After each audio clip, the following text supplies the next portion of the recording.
Well, it is, I was trying to ask, what does it mean, be bold, stay real?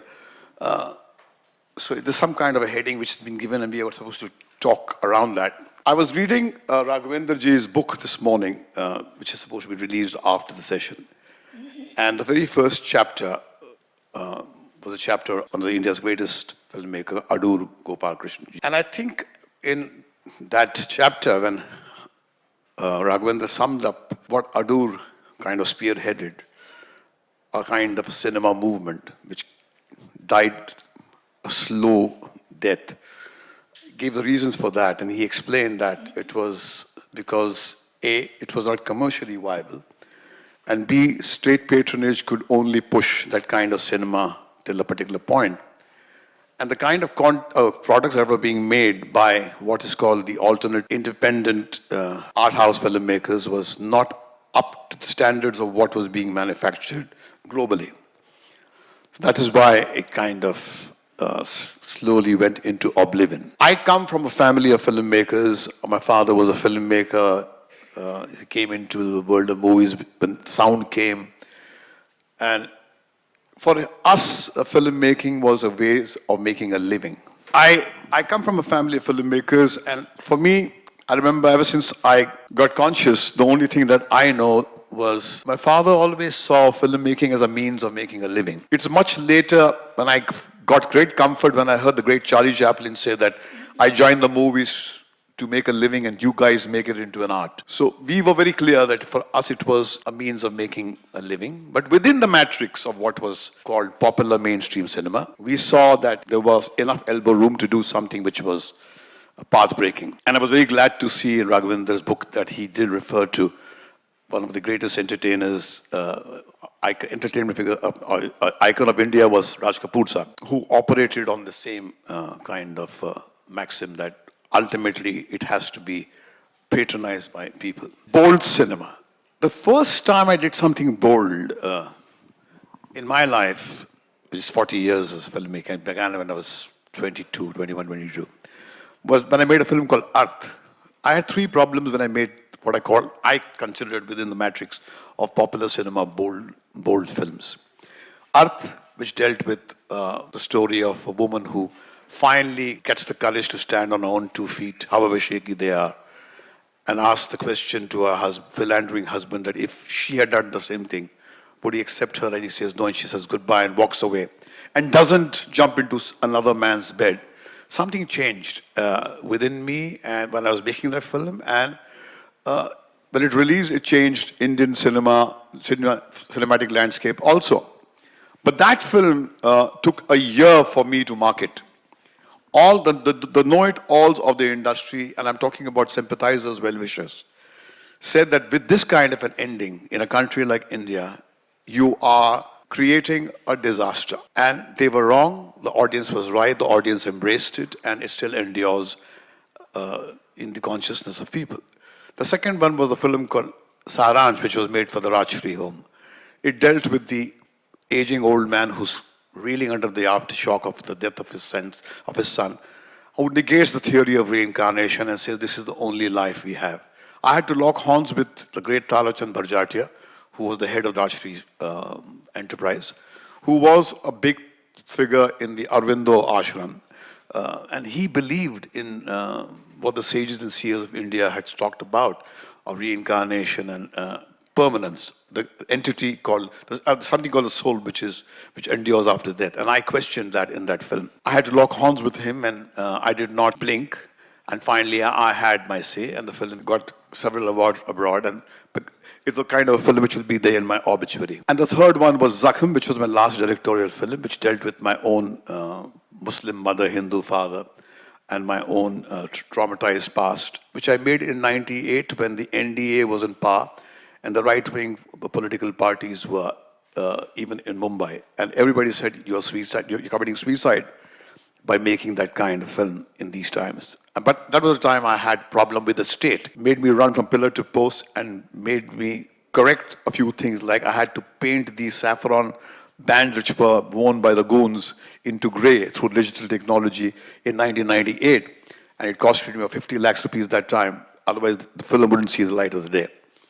The joke is that after the film was released, it didn't do very well at the box office, but I think it got a national award for Best Film on National Integration. Ajay Devgan got an award. I didn't go to take the award. Was a joke. So whenever I made what is called, I thought was bold films, I had a problem within my fraternity. And also when I made what I think a film which kind of transcended the personal and connected with the political, I had to lock horns with the state. The simple point that I want to ask the panelists to elaborate on. We filmmakers make products to seek acceptance. What drives us in the mainstream entertainment cinema, where we are businessmen, and the role of an artist is planted on us, and some of us are naive enough to wear it and say, yes, we are artists.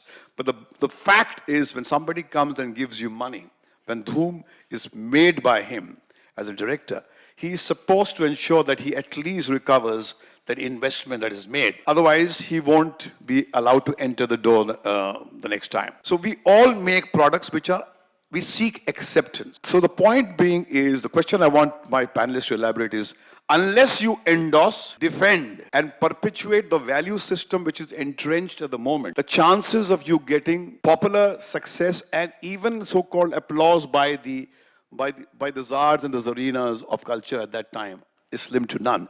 So is there anything called bold? Or even bold is within the parameters of the prescribed?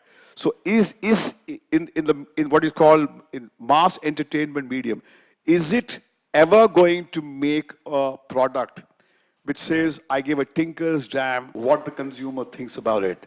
The only thing which I did in my life, according to me creative, was I wrote a book called A Taste of Life, which was a book on my friend U.G. Krishnamurti, who was a very subversive man. And that was the only time I wrote without giving a damn what the world thinks about my views. Every other time I made a film, it was always to see whether what I'm saying is going to be accepted by you.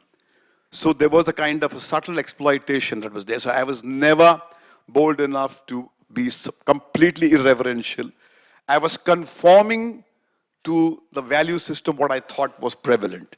So the question to my panelists is going to be, is there anything called bold cinema, or all that revolution that we keep on talking about is within the matrix of the prison?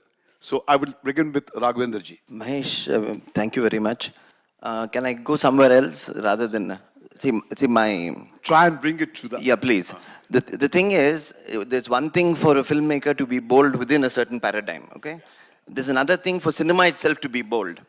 Okay, now the thing which strikes me is, films were bolder 15 years ago. Okay, what exactly is bold? I think basically the word transgressive would be. See, when there are certain conventions held by cinema, if you break these conventions, you know very well that the mother is a sacred film in Hindi cinema, right? It's generally accepted that the mother is a sacred figure. When a film like Damini has the mother and the father sent to jail, okay, the hero's mother and the hero's father sent to jail, isn't that in some way, isn't that transgressive in some way? Isn't that it's a commercial film, right? Now, why is it that after a film like Damini, which is, in my opinion, it's a more powerful and a more hard-hitting film than a huge number of art films, okay, which have taken up social issues. Why was it a hit, and why today, if you want to make a film, you have to make films about people spending money in Europe? I don't know why this has come about, but it seems to be that in 1992, cinema was bolder than it is today. This is not only in India; it seems to be a worldwide phenomenon that cinema has become more timid since 1990, since the 90s to what it is today. Probably earlier it was much bolder. Now, I just sort of thought about this for some time, and you just look at Spielberg, for instance. Spielberg is one of the most popular filmmakers in the world, and the most popular Hollywood filmmaker, most successful. If you look at Jaws, okay, which is a horror film, okay, you look at Jaws, which is a horror film, and you look at Jurassic Park, which is much later, also a horror film, you will find in Spielberg's Jaws, okay, you have one of the three heroes is eaten up by the shark. Children are eaten up by the shark. You come to Jurassic Park, you find that the animals only eat the minor characters. Children are always safe. Okay? something has happened. You could say that Jaws is a much bolder film than Jurassic Park. It takes more chances. See, the problem is, I think, what happened is the arrival of merchandising. If you have a shark, if you have a dinosaur eating up a child, it'll be difficult to sell plastic models of dinosaurs. Like, there's a serious problem there, okay? So this thing of, what is happening is the censoring authority, which is making boldness thing of the past in cinema, is not the censor board, it is the economy. Okay, it looks like you have things like product placements, you have things like the feel-good film. See, one of the things is, you would know, you've seen horror films. It's very difficult to place products in horror films, right? In a romance, it's very easy to place products, okay? So there is a basic difference between I would say that itself would make a horror film a bolder exercise than a romance. Both are acceptable. In fact, if anything at all, your own films, the horror films which you've been, are bolder. They're independent versions, they're independent films of some sort. They take more chances. They're still viable. They make money, right? Big money. Yeah, they make money. So I think what happens is there is a big, shall we say, a tendency of the economy. Okay, the economy is driving things in a certain way. It wants to facilitate consumption at all levels. Now, the point is, a film which is nasty, a film which is mean, a horror film will not promote consumption. Romances, consumer-driven, teen romances will promote consumption very much. I can't imagine, for example, going to a horror film and then watching it and coming out and eating popcorn. I mean, you won't do it, okay? It sort of prevents you, it spoils your appetite. Now, these are various things I've sort of generally thought. Are you trying to say that the new liberal economy, the post, when we opened up our economy, Yes. post 1992, Yes. I mean, we filmmakers, even this, I would tend to agree that there was certain risk being taken within the matrix of even what is called popular cinema, which was committed to money making, but yet there was innovation. But post 1992, you feel that spirit has dwindled. Yes, it is dwindled. I think one of the things which is, I don't know, it's not possible for the director to correct this, is the versatility of capital. Okay, the same people who are in some kind of business also get into cinema. The same people who are in one business get into the media. The same thing is in media. You look at Ramnath Goenka's thing in '77. He virtually took on the prime minister single-handed, the Congress party single-handed, right? Now look at the sort of... So conformity. Yeah, So I mean... Raghavendra, we'll come back. So conformity is the rule of the day, is what you're saying. Yes. But as I said, that the mainstream cinema doesn't ever pretend to itself or to the world that it is, in fact, struggling to conform to the dictates and to the taste of the people. It is never claiming to subvert, jolt, a kind of revolutionize the space. Yes. It is seeking, it is for status quo, it conforms to the acceptance. But somewhere the idea has been pushed on to the mainstream filmmakers that you are also supposed to be an artist. So can I, before it'll be quiet, the ladies, can you talk about the role, the imposed role of the artist on filmmakers who came into this business to make ends meet, who came to make a living here. And we were told that if you don't make movies which bring back the investment, you won't get a job the next time. And how do you now ask him to deal with the cultural aspiration of being an artist, an original artist, and also a person who guarantees economic success? Frankly, I'm a little lost at the moment because be bold, be real, and the topic is going everywhere. Mahesh, I think rather than me comment on the kind of pressures that are there on the artist or the filmmaker, there are so many people to represent that. I would like to make it more personalized. I don't know what is really bold because I think boldness, like morality, depends on circumstances. You only know to be yourself, and every time you take a step that you're scared of and you succeed, you're bold. That's what I feel. 30 years ago, when I was still in college, there was nobody in the family who was a journalist. I had no idol writer. I had no aspirations to be a writer or a journalist. I just wrote for my college magazine, and there was an ad in the paper which said wanted college girls with flair for writing, and I went for just for an adventure for that interview. I was surprised that the room was full of people I was surprised that so many people read newspapers, and I was surprised that so many people thought of themselves as journalists. That day, they conducted an interview with me, and within 5 minutes of the interview, he said, "All right, you're on the job." And I said, "What is the job?" And he said, "It's a film journalist." And I said, "I don't want to be a film journalist."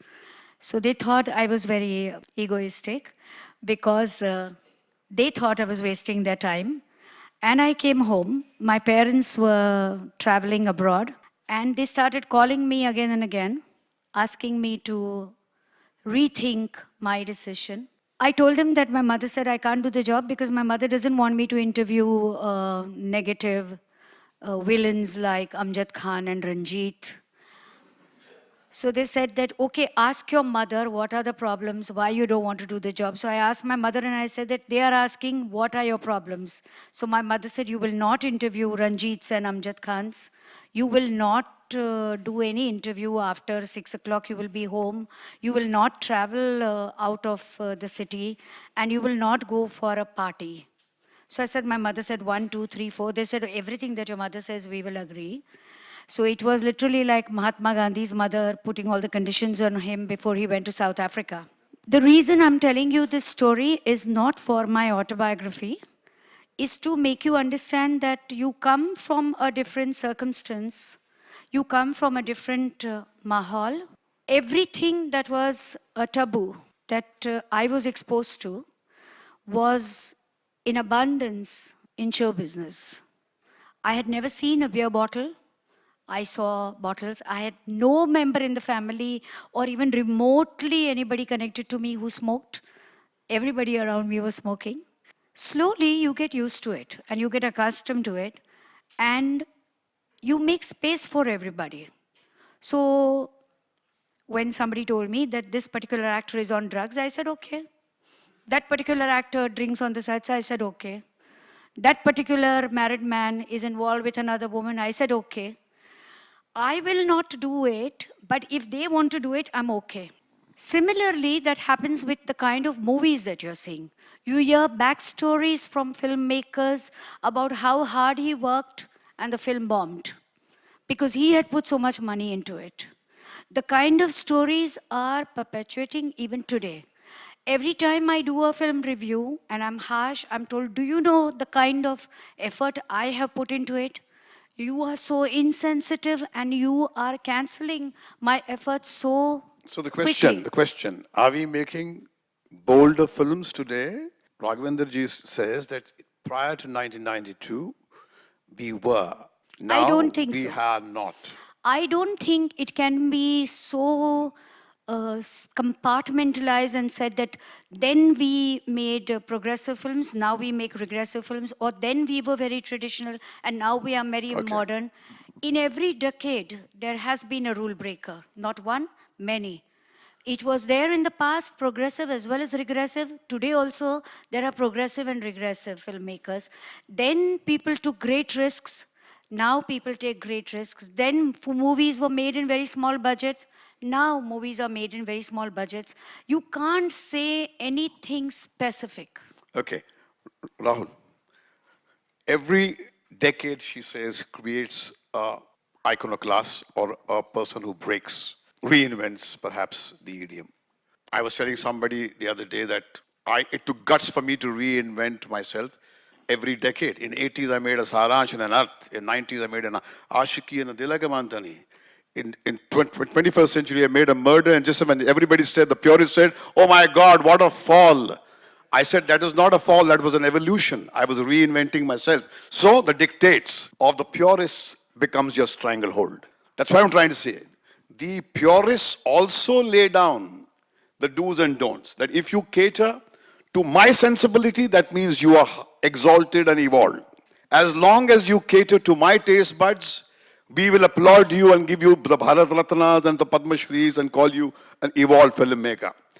But the moment you violate that, move away from that and come to and embrace the market dictates, which I don't find anything wrong to survive in the market. I think I want to make money. Don't I have the right to make money and titillate you? Why is titillation supposed to be a bad word? Now, the moment you do that, they say it's a degeneration, it is a sellout. So the question is, either the pendulum is this side or the other side. And what are the yardsticks by which you're going to say a particular filmmaker is a bold filmmaker? Mahesh, first of all, I think it's Amish was here, the writer Amish Tripathi. Right. And there's a direct answer to this. He'd written an article about how there's the tyranny of either the radical fundamentalist religious elements or the tyranny of the secular brigade, where as soon as you wear a tikka, you're dismissed as somebody who is a right-wing fundamentalist, whether it's Islamic or Hindu or whatever it might be. And I said it's so sad because the word secular should actually mean all accepting. Either you're equally distant from all or equally close to all. The French definition of secular is equidistant. The Indian definition of secular is equi-close, but never judgmental. Similarly, a cineast, somebody who loves cinema, should be exactly that. Murder, jism, saransh, zakhm. It's the movie for that time when you're sitting there. How you respond to it is your own personal feeling. What is good and what is bad, who will ever know and who will ever see? But I will contend that this medium that we're discussing today owes its oxygen to the breathlessness of the world, Godard's film, owes its oxygen, and I'll make my point, to Saransh. Because when you see those few moments in this fantastic medium, it gives you the energy, the enthusiasm, and the vigor to see the rest of the 99 films. It shows you a moment of magic. When suddenly you see that particular scene from The Thin Red Line of Terrence Malick's, it might not have made any money, but suddenly you are alive to the possibilities of how cinema can just lift you for a moment and make you giddy. And after that, by all means, I will sit with you with 100 tubs of popcorn and watch the rest. But it is essential for whether it is art, painting, or cinema, or to have that madness. And if it means that Terrence Malick or Mahesh Bhatt, Saransh, had to work, and they said, forget about the money, forget about the revenues, this is what I want to do. I believe that still, without making any compromise, Terrence Malick and Mahesh Bhatt both knew that there was something that was making his heart tremble when he was writing that story or shooting that scene. And there was somewhere a dead sureness that if I know humanity at all, if I know anything about human beings and human feelings and frailties, this will resonate. It was not done because you felt, ab main resonance ke liye kya likhu? Am I right? So there is, and those are the moments that we live for. The rest of it will be everything else. And so it must. But I'm just saying that if that was to go away, you wouldn't be sitting here. Because you wouldn't have the zest, the vigor, and the joy for what you're doing right now if you hadn't discovered that madness then. Or am I wrong? I cannot but concede that certain movies which are intensely personal come from that passionate source, someone's source from within. And hang the audience. You just did it. But that doesn't mean that the rest agreed should be panned and said that this should be erased. As his phrase was amazing in his book, that if you only look at the forest and say only the giant trees are the ones that require our adoration, then you do a lot of injustice to the other plants and the fauna. Like my father made 100 films, Sinbad the Sailor, mythologies. He made movies for the rickshawala. He made movies for the tangawalas. He's not going to be preserved in the museum by the czars and the czarinas of culture, because the keys of the cultural house are held by somebody who's a victim of his own taste. So I am saying the tyranny of taste. There's a tyranny of taste. We impose our tastes. But what is amazing is that in a business, in a country which says that we are the biggest democracy, where people's word is supposed to be the gospel truth, why don't you take the public verdict when it comes to a popular mainstream cinema as the gospel truth is the question, what the filmmakers ask. So now let Sanjay ji, who's made the most money amongst all of us, take the mic and speak.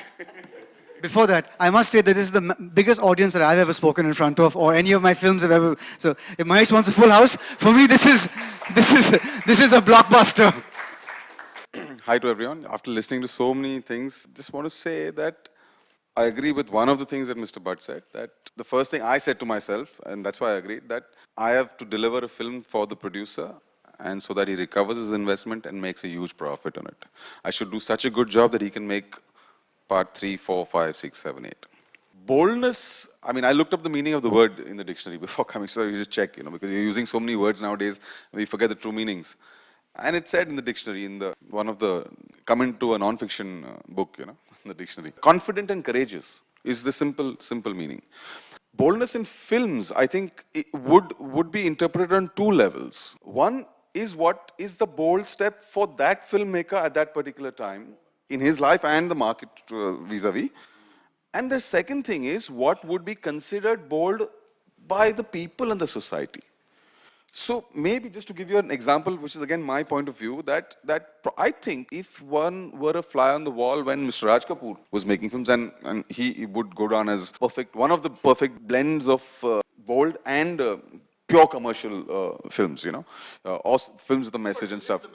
Yeah. But still, at the time, he could do an. No, because I remember asking Raj Kapoor sir, when he saw my film Naam, I said, sir, ये picture चलेगी? He said, हम तो film ऐसे ही देखते हैं कि अच्छी picture इसलिए बोलते हैं क्योंकि चलने वाली लगती है इसलिए बोलते हैं. I mean, he was quite amazed by the question because I came with a background of making an art and saransh, which saransh we did not do well, but yet was applauded. So when he saw Naam, so I asked him, I said, sir, ये picture चलेगी? He said, हाँ, इसलिए तो मैंने कहा अच्छी picture है क्योंकि जो picture चलती नहीं हमारे हिसाब से अच्छी नहीं होती. That was a very simple answer of his. Those were the days. Yeah. That's a very simple answer. Yeah. Those were the days, but अच्छी है तो चलेगी. और चली है तो अच्छी है. Today it's a big debate. So coming back, if one were a fly on the wall at the time that Mr. Raj Kapoor was between 66 and 73, 74. So I think, it's my opinion, and I could probably be run down for it, that Mera Naam Joker was not that bold a film for him to make, as opposed to a Bobby. Because I think Bobby came after the failure of Mera Naam Joker, and there was huge time that he spent being bitter and angry at the world, and people don't know, and I made a classic and stuff like that. And it's a whole different ball game how people like him and other people and young film students would interpret Mera Naam Joker and Bobby today. But it was the failure of Mera Naam Joker and a man who came to terms with it a year or two later and evaluated all his work and then said that I need to do something different. And I think that he decided that my bold one, I'll make a film with a new boy, new girl. The new boy happens to be my son. That's a different issue. But and I heard Karan Johar talking on the History Channel that he apparently went through a lot of Archie comics and read all that stuff, and he learned how to be young, and so that was a bold step for him. If you make a film about, I think, who made Fire? Deepa Mehta. So that would be a bold film, considered bold by the people, the media, and the press. And maybe she thought that this is a story, this is a film, I want to make it. She got a producer who said, listen, I want to make this film, I'll pay you $5 million for it or $2 million for it, and that's your fee. So, okay, fine. So this gun's for hire, and she made it, and maybe it was not a bold step for her. So I'm just saying that there's two sides to it, sir. And I am bold because I made Doom 1 and 2 and I said I don't want to make any more. So that's a bold thing. I think at this point I'll ask Minissha to speak. I saw your first film in Kashmir that was shot, brilliant film, it left impact in me. I saw it in Singapore when I was on the jury to judge the best films of the first time filmmakers. How do you look at the world? Do you see it divided between bold filmmakers and people who are conformists and who only seek acceptance? Firstly, I would like to say thank you for letting me speak last, because now I Good. can plagiarize so many answers that have been given by our panelists and sound somewhat intelligent. I feel today it's extremely tricky being a filmmaker. You have to understand one thing. We are a nation of 1 billion plus just living in India. But how many people actually watch films? You have states like Tamil Nadu, Karnataka, Andhra Pradesh, Kerala, that have their own indigenous film industry that are extremely loyal to their language. Then you have the rest of India. Now, the rest of India has awakened after the advent of cable television in our country. We now have 10 different news channels, and these are just national news channels, let's say in English and Hindi, which are giving you images of horror that is happening in our nation at all points. You have GEC channels which with every sort of entertainment possible. You have channels for children. You have everything possible available to you at your doorstep. And people, honestly, today, I feel, lack a sort of empathy. Anything bold out there seems to be been there, done that, because you've seen it. I mean, there's nothing that you haven't seen before. So now the challenge for a filmmaker and a producer is to say, do I want to make a big commercial film that is going to appeal to mass audiences? So the constant question out there is, as Mahesh sir very rightfully said, an artist, what is the expression? It was a beautiful expression. Your taste for? Tyranny of taste. Tyranny of taste. Now, the tyranny of taste, as opposed to making a big commercial blockbuster. There's nothing wrong in making a big commercial blockbuster. You know, the common man has the right to be entertained. And if he wants to be entertained by going out and watching a mindless comedy, he's spending his money, and you need to respect that. But that doesn't mean that we stop pushing the envelope as far as taking cinema to the next level is concerned. I mean, as Sir said with Yahan, you know, we really expected Yahan to do well because it was a film that was new, and Sujit did something very new with it. He shot it beautifully. He told a story of Kashmir that was a place that India doesn't care about. Honestly, we don't care about what's happening. Things didn't help the film that, you know, 26 July happened right then and the city was flooded out. Half the theaters were shut, so that didn't help matters either. But the fact is, you know, he and I were sitting very dejected, and, you know, we were like, why didn't this film work and all of that? And I told him, you know, Sujit, I think we made a film, I think you made this film too soon. People were not ready to see something like this. And had Yahan released 4 years down the line, he would have been on a different level right now. After Vicky Donor released, people picked up DVDs of Yahan and were watching the film and saying, oh my God, you know, we missed this film and it's such a fantastic film that you made. So again, it's what Sanjay sir was talking about and what Mahesh sir were talking about how you can be bold today. But if your audience is 3 steps behind you, you are going to be someone who is not going to understand why you are making what you're making. You're going to start questioning yourself as to who am I making this for? If people don't understand what I'm making, what is my place as an artist today in society?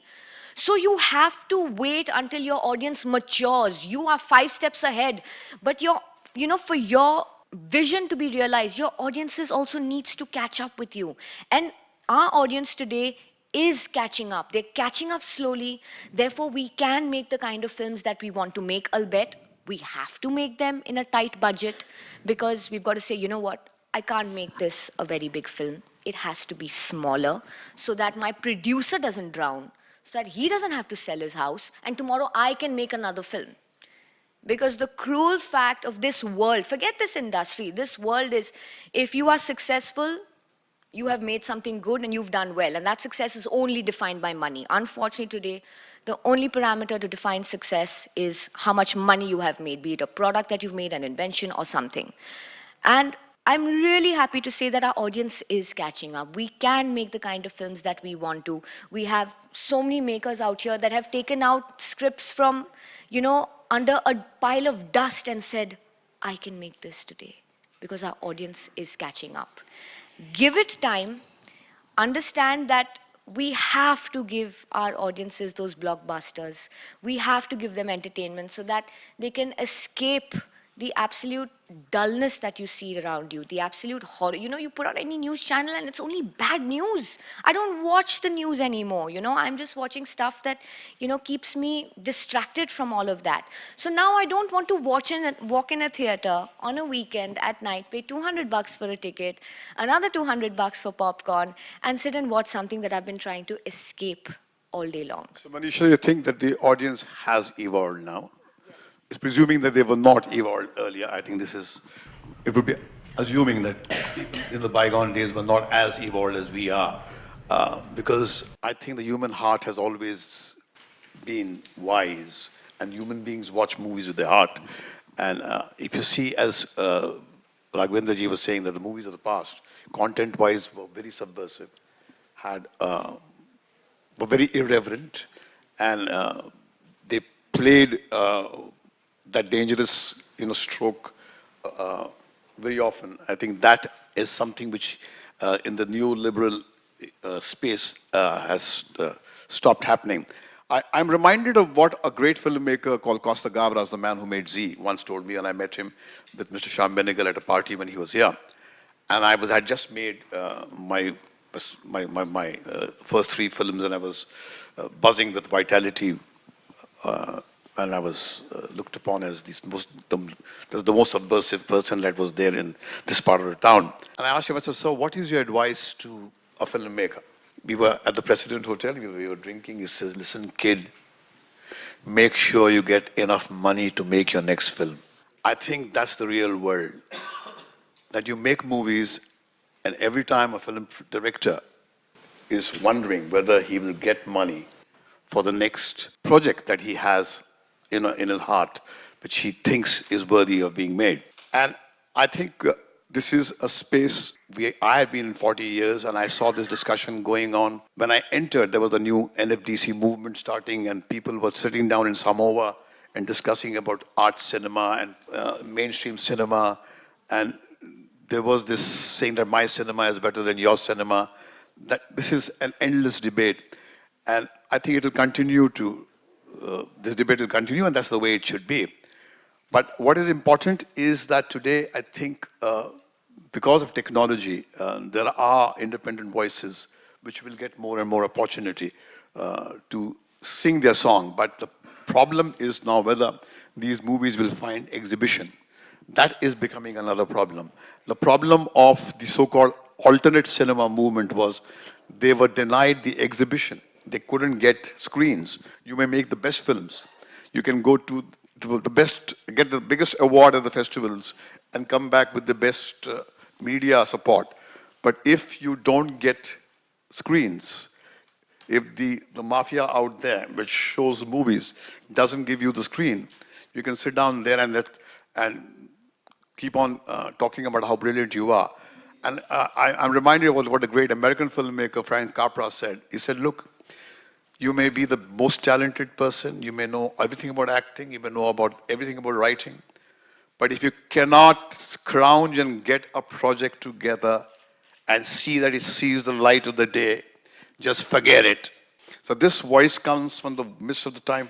In 1940s, this is what the man said. And I saw this much later with the great Sanjeev Kumar. He took me to the USIS, where this documentary of Frank Capra was being shown, and he told me, hey, look what Frank Capra is saying.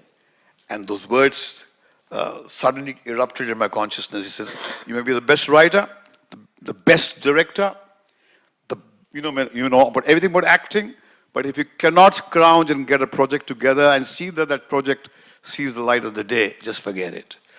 So I think that's where we are at. And before I think I close, I would ask Raghavendra ji to try and see what we have spoken through the prism of your book. Because your book, in a way, articulates these concerns in the preface about the changing times and about where the world is at. And I think you, being a writer of great repute, you will perhaps be able to crystallize all that was said. General sense about the world today is that the place in the world where the boldest films are being made today is Russia. Okay? The Russian films are explosive, is the word to talk about them, because they're not. They're not contained by commercial considerations, or in the sense, or to put it, there is commerce in every single possibility, right? Which also, I think, if you look at it, going back to your thing about you could make films for auto rickshaw drivers, you just look at the thematic content of Kannada cinema, look at the thematic content of Bollywood films. Okay, if you look at Bollywood, it's rich people spending money, having a good time, romance, this sort of stuff, okay? In Kannada cinema, blockbusters, I mean the biggest hits, people, it's all about slum fellows living in slums, going around killing each other, with hatchets, okay? And eating off the road, in biryani off the road. Nobody has any money. At the end of it, he's killed by a policeman. This is the model for the Kannada hit today, okay? And the policeman who kills him is not the police commissioner. It's some sub-inspector, okay? He doesn't even have, but these are all super hits. No, the point I'm making is it's wrong to believe that people empathize only with the rich, okay? People empathize with all sorts of people, right? So it's possible. All you have to do is find your audience. You have to find where is the nook. You can't obviously have a very big budget film which is targeted with multiplex audiences in the big cities. That will dictate. But I think you should use your head, use your intelligence to figure out where is the nook which I can put my film into. If you go to a small town like Jhansi or you go to a place like Moradabad, the kind of movies that are being shown usually with Sunny Deol, they're all Daku films, which I thought became extinct 20 years ago. Okay, so there is a market for all kinds of cinema. There is no one market, there are markets. Okay, there are markets. And the important thing to understand is that, see, let's take America for instance, okay? They had this fraud, what's called the subprime crisis. Hundreds of thousands of people were ruined by the subprime crisis. And it was much bigger than our Harshad Mehta scam. Not one major film coming out of the subprime crisis. I mean, it can't be that people are not interested in the subject. And I'm not saying an art film, I'm saying a commercial film, okay? Why is it? You know, there are reasons, there are things that you can put your film, you can have your film, you can make commercial entertainment, you can make nasty commercial entertainment, okay? I'm very fond of nasty cinema. You can have commercial entertainment which will be allowed by the censors, but very, very pointed stuff. It will work, but the question is you have to take chances with small budgets. You can't make big money because this thing seems to be have large capital outlay, make large profits. Have small capital outlays, have small profits. I think what Rahul said is what stays with me, is that there is a bandwidth. There is enough space for everyone. And as Raghavendra ji said also, that if you just worship the giant trees and stamp on the weed, which is just below your feet, and write an ode to that great oak tree in front of you, then you're missing the point. There are all kinds of cinemas, I mean, today, and I think technology is making it possible for all kinds of people to, you can access those people.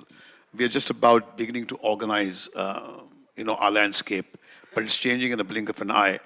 There were times when we went to see a movie in miles away to catch a glimpse of a moving image. Today, the image is everywhere, the telephone screen, and today, even the so-called pirate is getting innovative. Gone are the days when he used to come with one DVD at your home. Now he comes and gives you a kind of a gadget which can have 1,000 movies in it. So things are changing. The appetite for movies is growing in leaps and bounds. But as a wise man once said, the only thing new is the history that you have not read. What you think is bold today was something which your predecessors had touched way back in time. So all these claims of being, having stumbled on the truth today may be a delusion. But yet, the fact is that the fact that you have stumbled upon it and you are expressing it gives it the kind of freshness, and it is the currency of the day, because there's nothing new under the sun, because we are all shackled within the parameters of the mythologies of the countries that we are born in. So that governs us, and I think with that, we close this session and we release Raghavendra ji's book. Thank you. Ladies and gentlemen, this is the launch of Mr. M.K. Raghavendra's next book, Director's Cut.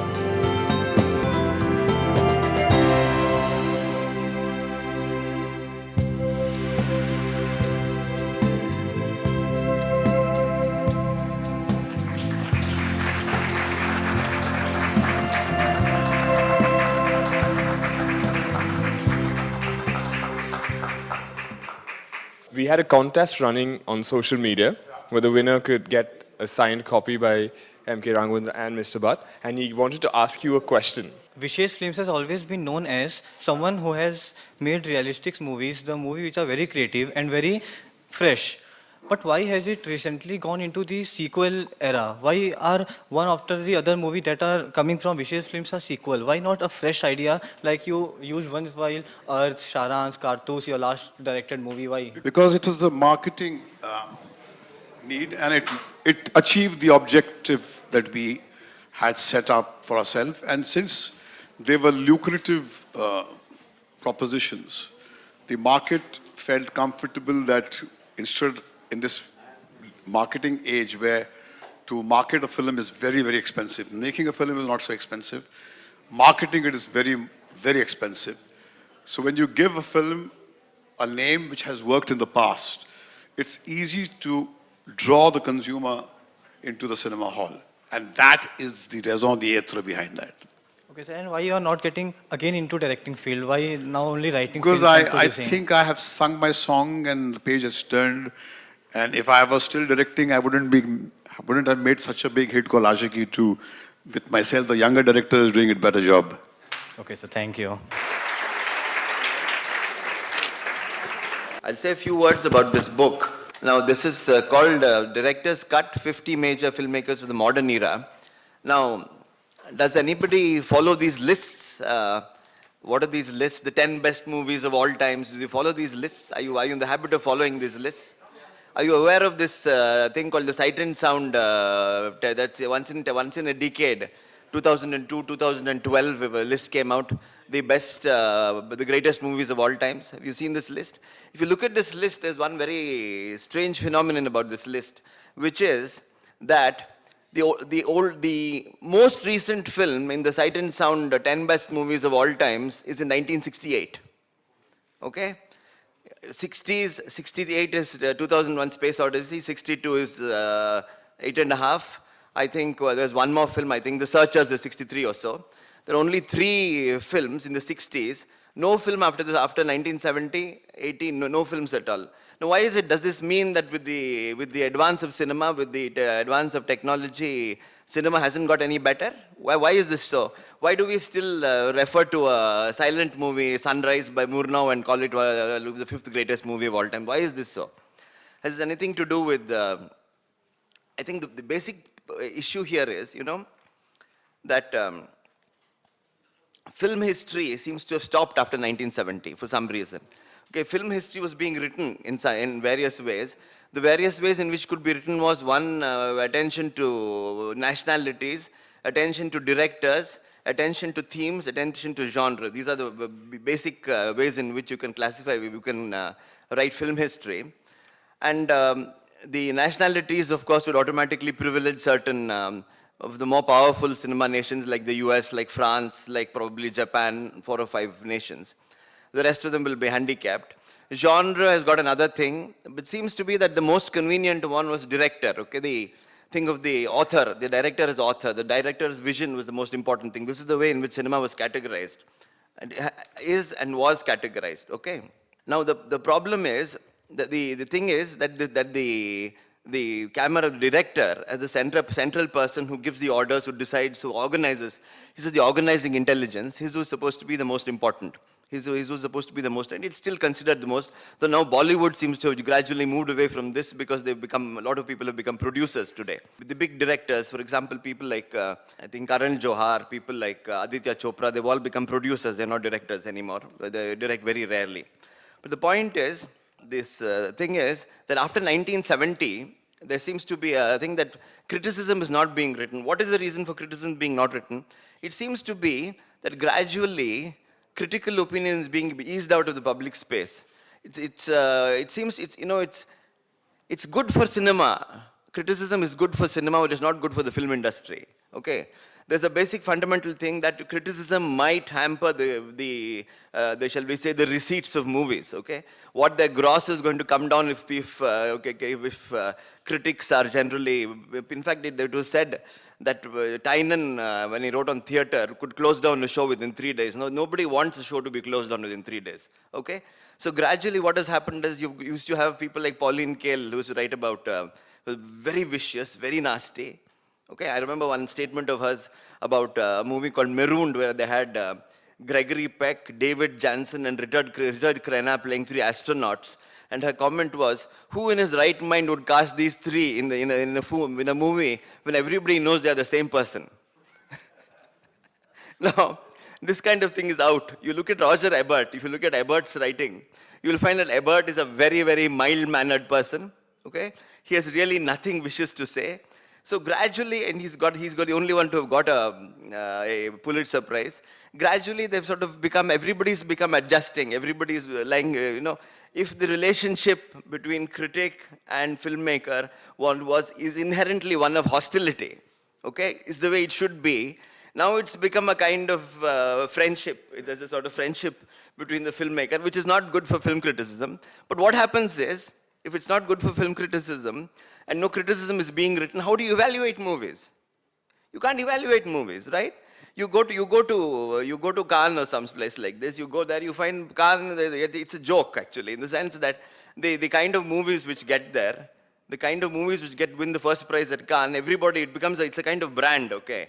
Why is this movie such a great movie? Because Cannes has branded it, okay? And you find this is a wretched movie called Amor, which was there in the last festival.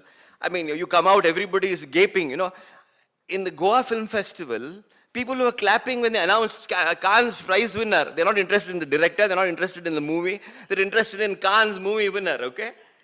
This is what they're interested in. This is what is happening, okay? Now, the whole point is that this whole business of what is a film which is going to excite people, what is a film? They have to be critics. See, if you don't have critics, everybody is trying to be nice to the filmmakers, how do you evaluate movies? I think the reason that 1968 is the last great movie according to Sight and Sound list is, that was the last date when there were critics. After that, they've gradually disappeared, okay? Now, my purpose in writing this book, I'll begin with the thing and end with this. My purpose in writing this book is to update film criticism in some way, to update film history in some way. I bring in people like Wong Kar-wai, I bring in people like Lars von Trier, I bring in people like David Lynch, I bring in people like Paradyanov, I bring in these people into the film, I write about these people, about whom nothing has been written. Everybody agrees they're great filmmakers. Everybody says, Tarkovsky, I think, is the last one about whom they wrote something seriously, okay? And once you do this, once I start looking at Wong Kar-wai, I look at Kieslowski, I look at Paradyanov, I look at Takeshi Kitano, I look at these people. Now you have to have a level playing field, right? You can't evaluate these people and take the words of the old evaluations of Fellini and Bergman. So my basic purpose is to look at Fellini, Bergman, Satyajit Ray, look at Godard, look at all of them again, okay? And find if they deserve the general accolades they've received. Look at the new people, Lynch, Wong Kar-wai, the entire thing, Kiarostami, Kaurismäki. Look at these people also. Have a thing and write about them. Of course, there's no rating, there's no star rating. But generally, what is wrong with Bergman? What is wrong with Fellini? What is right with David Lynch? What is Atom Egoyan? What is David Cronenberg? So this is basically the purpose of the book. So you could say that I don't think anybody is doing this sort of thing anywhere in the world today to actually look mercilessly at great cinema is what you need to do. Okay, and then decide whether it's good or bad, okay? This is what I've tried to do in my book. I think I'll end this. Thank you anyway.